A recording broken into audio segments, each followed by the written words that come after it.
Junior, what's up, man? Good morning. How are you? Hey, Good. Junior. Yeah, excellent. Thanks. Am I the only one on Pacific Standard Time? No, Mitch is. Okay. Yeah. Okay. So Mitch is the one that gets up early with me. I got it. Okay. I've had my coffee. I'm ready to go. Well, Okay. if it helps, I know Doug and Christine are awake late at night right now. Yes. It's probably Every night. So every night. So the amazing, No, I'm good. It's fine. No, but Junior, I really appreciate you coming in, and thanks for joining. You know the drill, do you, or should I go over the process once again quickly? I do, but go ahead. Yeah. So the way it works is, I'm inside. You can see my background. I'm inside the elevator inside the New York World Trade Center, and it takes exactly 1 minute for me to go from from the first floor all the way to floor number 1 or 2. And you got exactly that 1 minute to present and pitch your idea. And what I'm going to do is, when we reach at the top, I'm going to pretend as if I'm an investor. That will be a cue to begin. You'll have exactly 1 minute. After that, we collectively will give you some feedback, and I'll attempt to pitch your idea back to you in that time. Got it. So, are you ready? Shall we begin? I'm ready. Let me put my other headset on, and yes. Okay. All right. So I'm going to reset my background a little bit, but we will begin. Just let me go from my Mario world. That's not an elevator. Back to an elevator. Okay. We're in a video game now. Awesome. Love it. Yes, we are. All right. Thank you, Junior. My name is Nilay. How are you doing, sir? Pleasure to meet you.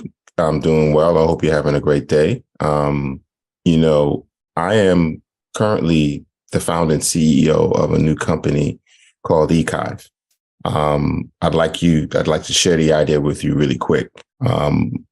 We have music and content creators that need a space, one digital secure space to store, share, and most importantly, connect and work with other creators. It doesn't exist. It's very clumsy. They work in 4 and 5 different apps to try to connect and work and be creative. The whole Gen Z generation. E-kive is a one-stop.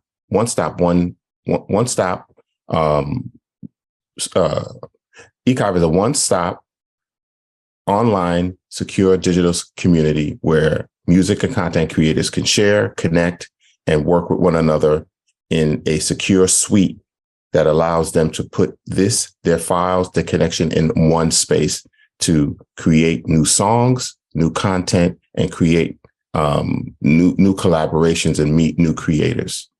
I'm currently in this phase of building my MVP, and I'm looking to raise $1 million to complete this task and get to market. I'd love to speak to you more about it. Okay. You did go over time. I guess you realize that, but that's okay. It happens. And I know you stumbled there for a bit. And again, these things happen. It's not a big deal. With practice, these things do get addressed over time. But yeah, I would like to invite, maybe we'll start with the reverse order. Maybe, Doug, why don't we begin with you, and then we'll I don't mind. Hi, Junior. Good to meet you again. We met during the assessment calls many weeks ago. Yes. So good to see you on the program. Look, your delivery was calm, laid back, which is kind of nice. That's kind of his style, which was easy. It wasn't so rushed. You had all the right elements in there.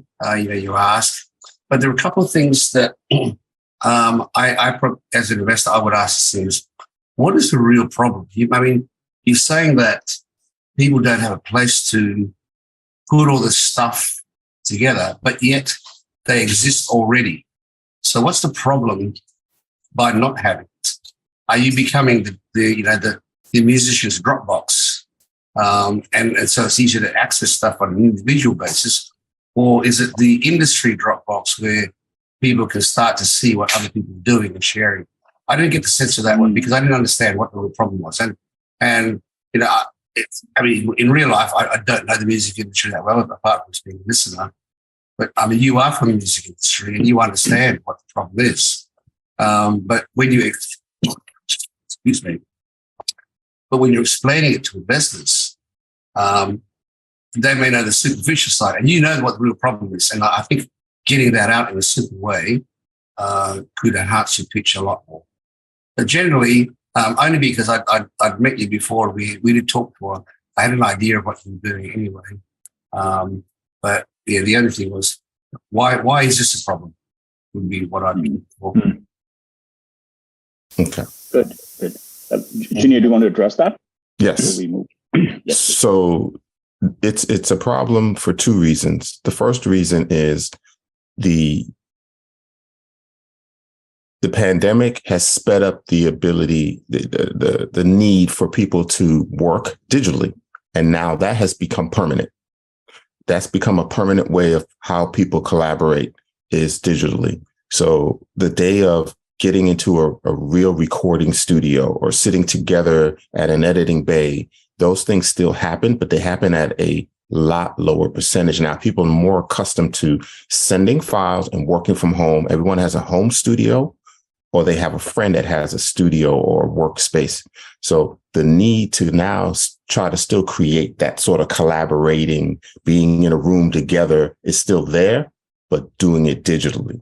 So that's what this is creating a digital suite space for them to have files in one place, but still to be able to collaborate in a way where they're like on Zoom. And Yeah. I'm glad you explained that, Junior, because that makes the problem clear to me now.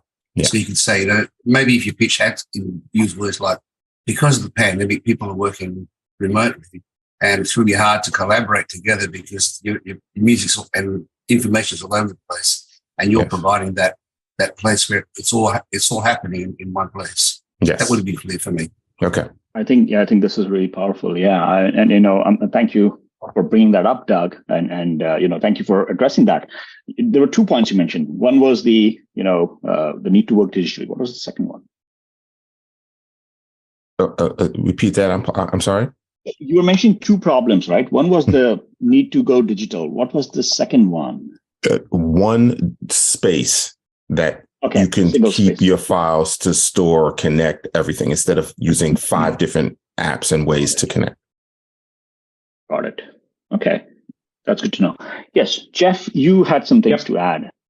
I do indeed. Yeah. Look, I love this concept, right? I'm a huge music file and I love the technology as well, which is, I think, is really, really powerful. I follow with great interest the stories that bands tell as that they're trying to get together, or the stories that artists tell when they're trying to cut an album.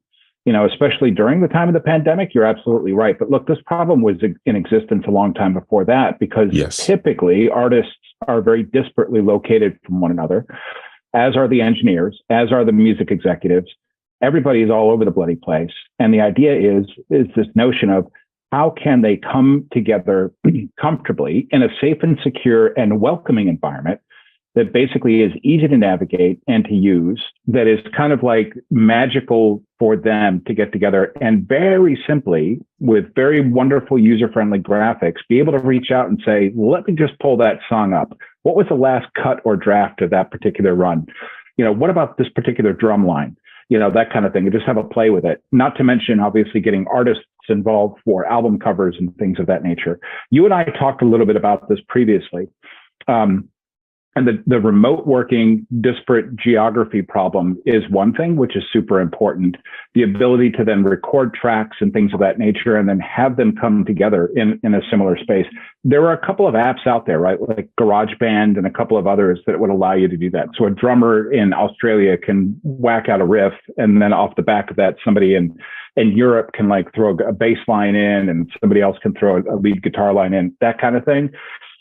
But it just lacks something, right? So you can kind of whip together a song, but that was kind of where it ended, right? And what there wasn't, and one of the things I think you talked about was this ability to have a space, a community space, where people could mash ideas up. They can share. They can use some kind of a texting capability, that you can record some kind of a facility for changing and exchanging files. Pointing people out to different things, like go check this band out. Hey, this guy's just come loose from this band. Go grab him. There's a lot of things you can do with your platform that would be truly differentiating in terms of creating basically a global musical studio right, for people over and over again. And the one thing I'll leave you with that I would love to see you flesh out was that mental notion I had, and I call it Hotel California. Walking into a massive mansion that has like 120 rooms and everyone is individually decorated for particular people and all of their kit is there, right? All the recording kit, their instrumentation, all the albums that they want to play, everything. And they go into this mansion and they find their room and they have their fun, their collaboration, and they just let it rip. That's, I think, what you were trying to get at with some of this stuff. So it's not just remote working. It's remote working that makes you feel like you're in the same room with everybody, and it's that kind of a notion. So I'd love to hear that fleshed out more, because that's really differentiating. Yeah, you're 100% correct. And then when you point to stories, it brings me to the stories of why I thought of this. One being a managed producer named Red One. Red One produced all the big Lady Gaga hits, Poker Face, Just Dance. He just came back from Morocco, and Nicki Minaj wanted us to record a song. This was literally between Christmas and New Year's. There was no way we could get to each other. He was in Morocco, she's somewhere. We literally had to find a way to send a file through iChat. Then iChat, the engineer would have to grab it from iChat, and then we'd get on the phone and listen to it. I just remember this session happening in this sort of disparate, sort of puzzled way. I was like, if there's a way we could have just gotten into a digital room, the record got done, and it was basically one of our biggest number one hits. But I just remember the process, and this was multiple times this has happened, but this was high level of it happening. And so you're right. This is before the pandemic, but this is where this has been an issue, I should say. So you're right. I have to think of the stories. That's a very good think of the stories, and then think of the problems and break them down, right? So geographic dispersion, people not in the same room, people not able to the technology is too complicated. There's no sense of communal gathering. There's none of that. You know what I mean? It's just a mess. And you're solving for those, but you got to break that stuff down, because otherwise the investor is going to be like, I still don't get what you're trying to do here. You know what I mean? You're right. You don't want that to happen. Right. And I'm dealing from knowing it in the back of my mind. I need to be more descriptive. I understand. That's right. Yeah. Like a professor of your own making. Yeah. And that's one thing that I want to also mention. And thanks for Jeff for bringing that up, is also, one of the things that I think I would like to hear more about is why you? Why are you the one to solve this problem? Right. And I think I'll touch, we can go into that, but I want to give opportunity for Mitch as well to kind of hear his thoughts. Mitch? Well, so the why you needs to be conveyed through the story rather than an explanation of why you. And I think that's where Nilay's question about, is this Dropbox for music is very telling. It doesn't, that's a mechanism. It doesn't explain how you are creating a global jam session. And the thing that I immediately go to is, how would I discover what's stored there so that I can begin to collaborate? Is there a way for me to search by beat or type of riff? You need to bring that out. And there are comparables that you can point to. For instance, Behance, which is a creative community that ultimately was acquired by Adobe, where visual artists are able to share all their work and then find one another and collaborate. So you do have an example of a very successful exit that is a creative community. Now, where I also got lost with that kind of Dropbox question is, where in the life cycle, the music life cycle, from creation, production, and distribution, this fits? Which of those boxes are you checking? And it sounds like it's creation and production. Is there an opportunity for you to also be a place that distributes music? Are you potentially a label that is crowdsourced? That's I think a really interesting way to go about thinking about presenting the story. And that allows you to back up and talk about your role. You could use the Poker Face example as, we had to do this through iChat. Now we can do this in an environment in which we have facilitated discovery of potential collaboration opportunities that will bring big stars in and maybe connect them to people who would never have been able to work with them in the first place because they were able, the star was able to find a beat that they couldn't make themselves. So, paint the bigger picture, use your expertise as a producer to explain how you are activating new economic opportunities for those creators. And I think then you've got the basis for a really rich story that tells itself instead of you having to explain the details based on your knowledge. So you take the whole thing, turn it inside out, and think about it from the perspective of the investor who, frankly, is ignorant of this.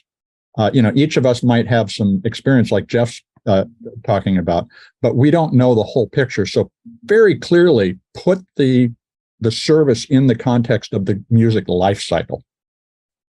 That was huge, Mitch. I just wanted to throw something in there too. It's funny because I used to room in Hoboken, New Jersey. My first job a million years ago, it was 1987, I think, Jesus.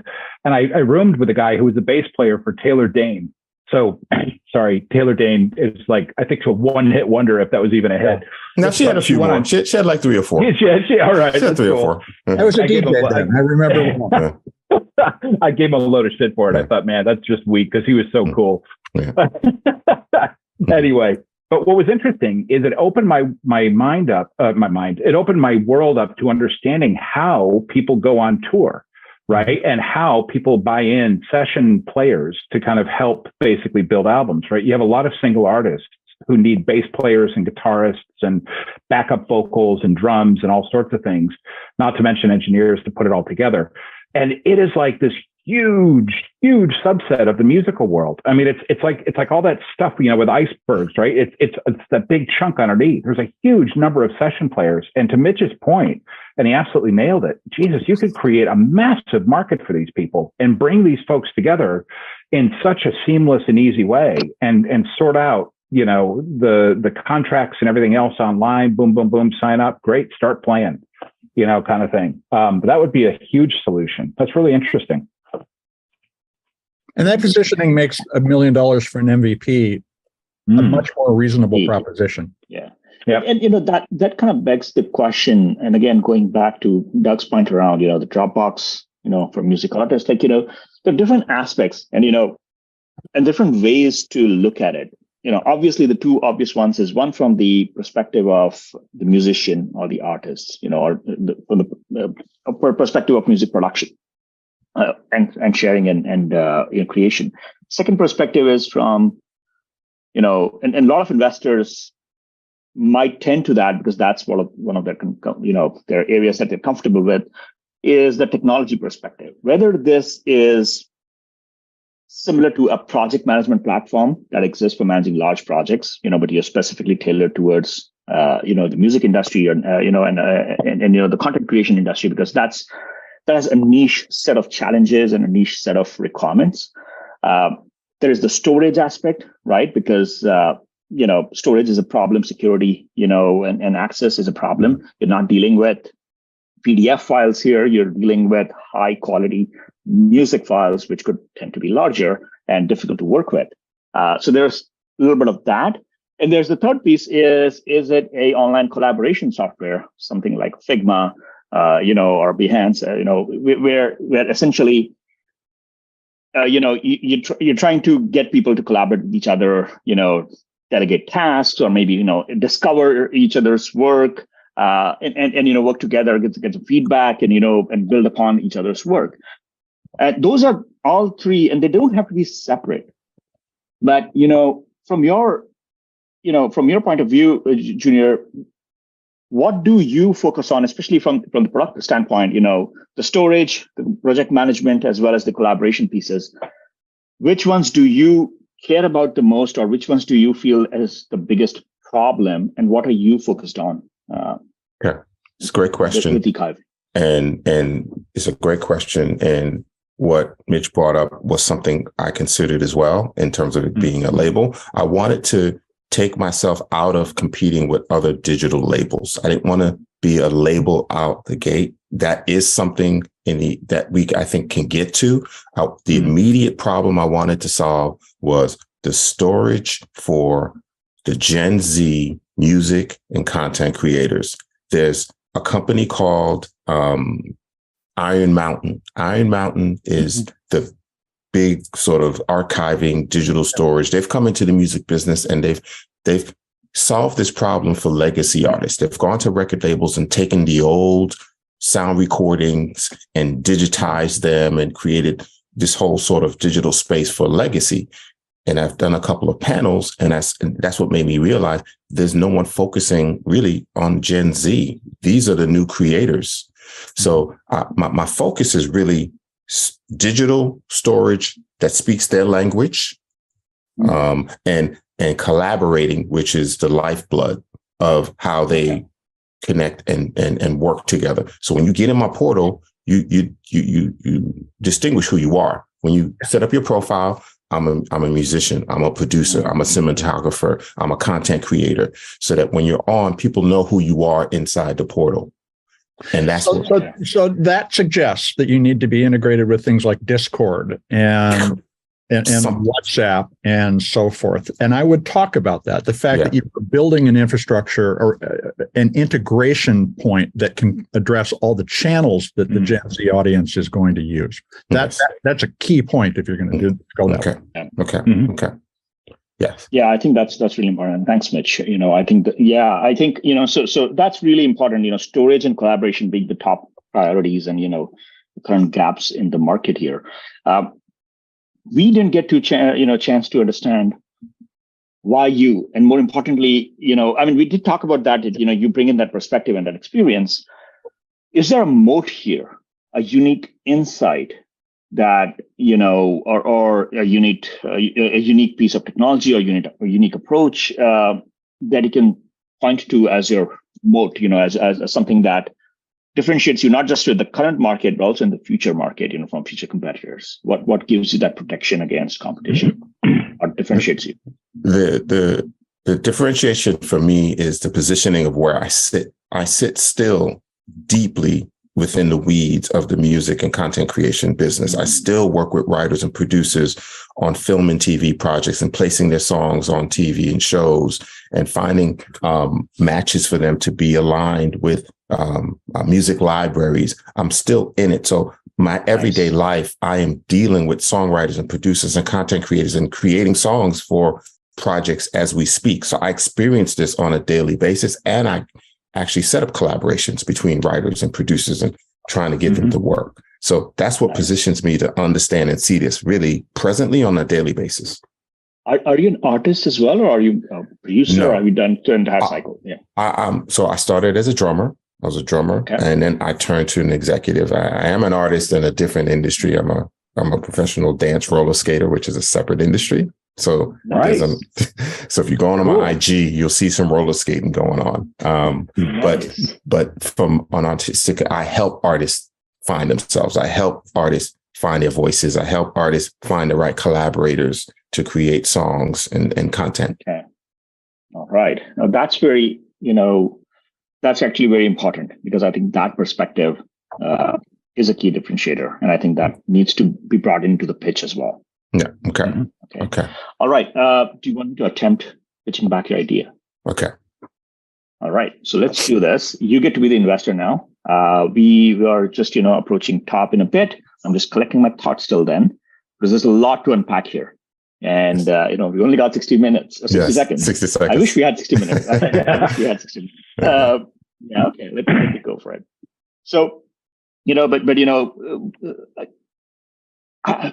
this personal style matters here as well. I have a very different style than you, Junior. So, so that might not match exactly, but let's give it a shot anyways. Okay. All right. Hi, Junior. My name is Nilay, and I'm part of the E-kive team. Having been an executive in the music industry, helping artists find themselves and find their voice and connecting them with other stakeholders, I found a massive and frustrating problem in the way the industry operates right now. The industry is still stuck in the old days, centered around these recording studios, where everything was centralized in one place, all the data was shared, and people collaborated in that place. With the pandemic and with the increasing trend of going digital and remote working, the Gen Zs don't work like that, and they don't want to work like that. And that's not how the future holds. This is where E-kive comes in. We are building an online platform to store, share, and collaborate with artists and engineers, music directors, and editors together, and solve the problem of security and managing the deep projects with this artist for this industry. Having over 15 years of experience in this space, I know that we can do this. We have the insights to kind of do this properly, and we are currently looking to raise $1 million to build our MVP and get out in the market with our first set of users. Would you like to have a cup of coffee? I tried to incorporate. I stumbled there a bit as well because I was kind of missing some words here. But any feedback for me from you, Junior, and then we'll go to Mitch, Jeff, Doug. Yeah, the way you lay it out does edify why I would be the person. Number one, the way you laid out the story of my experience, what I've experienced from being in the industry is great. And then you identify the problem in a more broad way, in a sort of broader sort of stroke that makes it easier for anyone who doesn't know to understand. I found that to be really good. And also the ability to solve the problem. You touched on individual profiles within the Gen Z, engineers, producers, you named them. I made it more broad and just music and content creators. You got specific, which I also thought was okay. That's good. I think, on that note, what I was trying to get at, and that's where I was struggling with words because I didn't want to use the project management tools, but what I was trying to get at is the current solutions don't work. So, the current, and the industry is stuck in that, centered around that digital studios or recording studios model. That's one problem. The other problem is that the current solutions are made for the enterprise use cases and for, where, most of the stakeholders are internal to the organization and most of the data pieces are smaller. And that's the other problem from the other side, on the tech side. And, you are building a platform that allows, different stakeholders like artists, musicians to kind of collaborate on together, which could be from different organizations, which is a challenge right now in the current environment. And secondly, the storage, obviously. Yes. Yeah, this is true because, my tool obviously is to deal with the creators, but the truth is music publishing companies can use this with other companies. Labels can do this with artists. There's a whole sort of B2B application of it as well. But I wanted to start with the user first and the creative community, but long term, it goes there as well. Mm-hmm. Doug, Jeff, Mitch, any comments or anything that you would like to add? Yeah, just a quick one. Nilay, I know it was your first time, but listen, mate, practice in front of a mirror over and over again. I think you get it right. Yeah. Indeed. And, yeah. Nilay, that was a joke, dude. Doug humor. No, thank you. It's 11:30. It's 11:30 at night. Come on. No, thanks, Doug. But yeah, no, I mean, it's a good, it's a good joke, but at the same time, I do really recognize, that sometimes, getting into other shoes from an industry that you don't necessarily know as well or understand as well could be a challenge. And practice does help, as you mentioned. Yes. Yeah. I mean, I think it's also it's good, right, to always kind of understand, and a lot of us have had this experience whereby the maker, right, the creator of the thing is so impassioned about what it is he or she is trying to kind of bring into the world. And then suddenly they're sat across the table from a guy who literally kind of just stares at you like you're an object, right? And sees right to the back of your skull and is basically trying to calculate, how much money am I going to make from this guy or gal? What's special about this that nobody else knows about, so I can get a leg up and get in front of this before anybody else does. what is this going to look like 3 years from now? And how rich am I going to get as a result of knowing this guy and trusting that he's going to be the one that's going to be able to execute against this vision? And so it was really funny because last night, it was interesting. We sat, Nilay and I, in front of investors that he works with, it was called the Good News Ventures team. And they were lovely, right? They really kind of gave the folks that we had in front of them all the time in the world to kind of explain their thing, kind of. What was really getting calculated here is you got 2 minutes to really bowl me over. You got 2 minutes to make this special. And in their introduction, the primary principal of the organization said, look, our thesis, which is the basis, obviously, of the investment company, is why you, why this, why now? Yeah. All right. And that's what you got to remember. Why you, why now, why this? Kind of thing. And when you start to think of it from their perspective, which arguably is very reptilian, it's very Machiavellian. It's very kind of like, look, we want to get in on a secret that nobody else has and give this thing some fuel so it can take off, and we're gonna make some money off the back of it. That's kind of the way you need to be thinking in terms of how it is you want to come across as, I've discovered a big fix for a fat problem nobody's touching. And I'm going to go ahead and do it with this, and this. And I'm going to be dead clear about my execution. And this is going to be the next big thing everybody's going to be talking about. That's kind of how you want to hit it. That's the spear point of your pitch. Rather than introduce yourself in the problem, introduce yourself in the solution. Yeah. Okay. Yeah. Okay.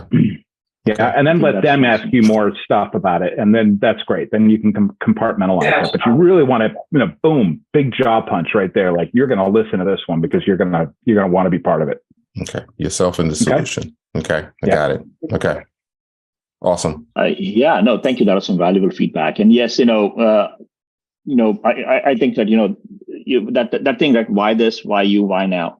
Those are some very high level but common questions that everyone wants to gauge on, right? And with the Good News Ventures team, whenever we, evaluate a company, too quick, that's what I would, like, whoever is interacting with the company the first, we quickly evaluate those, 2 key bullet points on these 3 topics, and that's it, right? And I'm a big believer of that, what we call the message map thinking, where you have, the key idea. I was mentioning to Stuart before, what's the key idea that you want the audience, whoever that's an investor, to walk away with? What's the one key thing? If they know just that about your company, that should be a good start, right? Mm-hmm. And then what are the 3 key supporting points? And those 3 key supporting points could be around why this, why you, why now, right? So, again, for different businesses, different things matter. Like for the previous company that we talked to, Stuart from Passing, why you did not matter as much, because I think the technology and the IP and the process of doing it was actually much more relevant for them, because it was a very deeply technical problem, and the unique approach that they were taking kind of provided that moat, if you will. So the why you factor kind of got a little bit less focus, and it was not as relevant. In your case, because this is such a personal issue that you come from personal experience, and additionally, there are very few people like you who actually, from that industry, you have been in this, in the space, actually take the initiative to solve this problem. That makes it really powerful. And I think that's why, that factor about why you becomes really important for a company like yours. Got it. All right. I know that it's, we plan for up to 10:30. Okay. But, we do have, we had 2 companies, but, any additional thoughts from, Jeff, Doug, Mitch about general pitching, or specific feedback to Doug, to Junior, or to Stuart? All good, my side. Thanks, Nilay. Thank you, Doug. I think we covered it. I don't want to sound like a broken record, but it is always about that first few seconds. The moment because you're in an elevator or you're sitting across the table and they're also looking at their phone, you want them to look up and look you in the eye and go, this is the person I want to listen to. Yeah, that's true. Yeah. Go ahead. Sorry, Junior. Yeah, the only quick question is, obviously I have a specific style and personality, and I would just want to know from an audience standpoint, does it translate? It's funny you were just going to say that. Yeah. Be yourself. Is good. Having said that, just be to your point about, or Doug's point, I think, about practicing in the mirror. That's huge, right? Like I had to do a video bio on myself, which I've done like a million times. But Jesus Christ, it took me 40 freaking takes yesterday. Right. I was like, because I kept playing it back and I'm like, you sound like a jackass. Like you used the wrong word. And then I forgot the words and I was like, oh my God. And I got so pissed off with myself, I had to get up and walk away, come back and be like, okay, all right. Focus. And I just, and to Mitch's point, be yourself, right? It sounds so bloody easy, but there's something magical, and it's important to codify what is Junior's thing. You know, what is special about Junior? Here's what I pick up. I'm just going to share this with you, being your mirror, talking back to you. You're cool. You're chilled, right? You are relaxed as a man who has been around the world and understands this music biz, and you've got a lot of depth and you've got a lot of soul that I would love to dive more into. Okay. Don't be apologetic about who you are versus being nervous in front of these money people. Right. And that's oftentimes a challenge because everybody panics about the money people. You know, they're very, very clear eyed. They're very specific. They're like assassins, right? They have their thing that they're there to get, and they're going to drill into you. And everybody starts to doubt themselves. But there was something cool about the way you presented. I immediately got into the persona. It felt a bit of a mix, and I'm not going to even like be able to pull up artists in my mind, but there was just a chilled coolness and, this guy's definitely music. Like this guy's in the biz. Do you know what I mean? So use that, but just go ahead and be proud of that too. Just pile through. Don't have any of the kind of qualifiers, you know, and don't let your brain get muddled about, I've got to start speaking his or her language. They're not going to listen to me. Got it. Just use your thing and go ahead and deliver your message. Okay. Yeah, right. I totally agree with Jeff. Be yourself here. You know, I actually think your style is much better for multiple reasons, right? Some of them Jeff touched upon, but one more thing is, building a company is not easy, as we all understand. There are a lot of stresses, there are a lot of panic situations that arise. The last thing we want is a person who gets anxious or panicky, and a level-headed, a person with a cool, laid back, approach where you can take a step back, understand what's going on, and apply your mind to it. That's a very positive sign, just from a pure investor, hardcore, ROI perspective. And you bring in that just so naturally, like you don't even need to work on it, right? And I think that's a big strength. And you might be discounting that, but I feel that's a big one. Okay. Right? Especially in an industry which is right now dominated by a lot of millennials and Gen X and Gen Zs, where ADHD and some of these issues, while some of these do provide some strengths, but in moments of stress or stressful situations, the ability to deal with those stresses, that's a major problem, and the ability to kind of react to those. That's a big, that's a big challenge that kills companies. So from an investor point of view, having a level-headed person, who knows, who's been in the industry, who understands this, and who has the ability to take a step back, look at it from an objective point of view is actually really important. And it's, it actually comes through from your personality and the way you present. So be proud of that, own it, and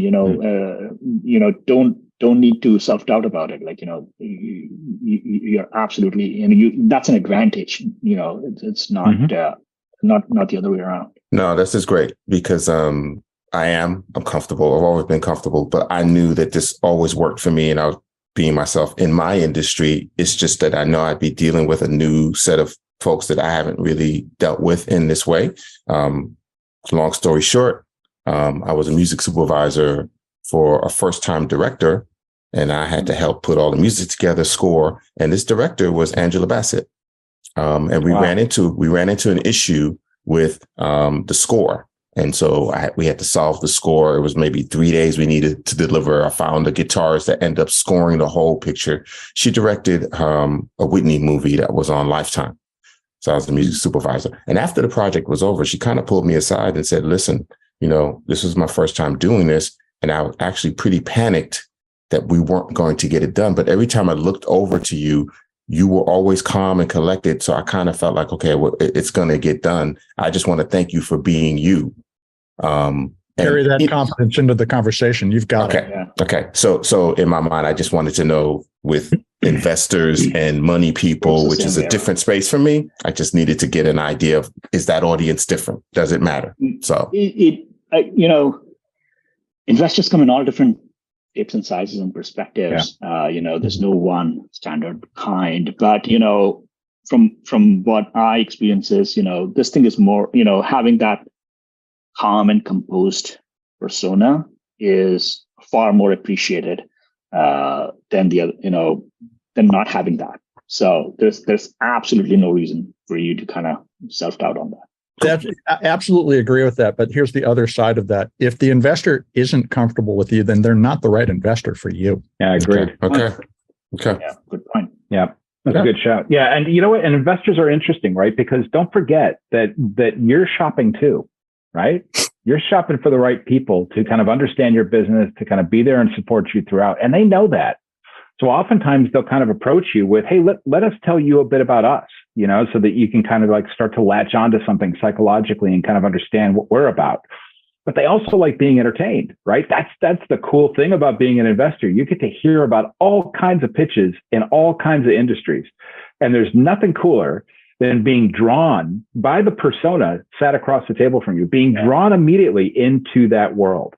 And weirdly, I don't know how you do it, man, but you just come across like that. You just come across like, hey, you've just met like the dude who has been around, the world here and in terms of this stuff. And people are like, oh, good. Tell me more. Who else do you know? Be ready. Seriously, be ready with some cool A-list stories. True. People love that stuff. You know what I mean? Yeah. Right. Like let that just roll off, because they're going to keep you busy all afternoon. Great. Okay. Thank you, guys. Cool. Thank you as well. Thanks, man. Thank you, guys. Thank you. All right.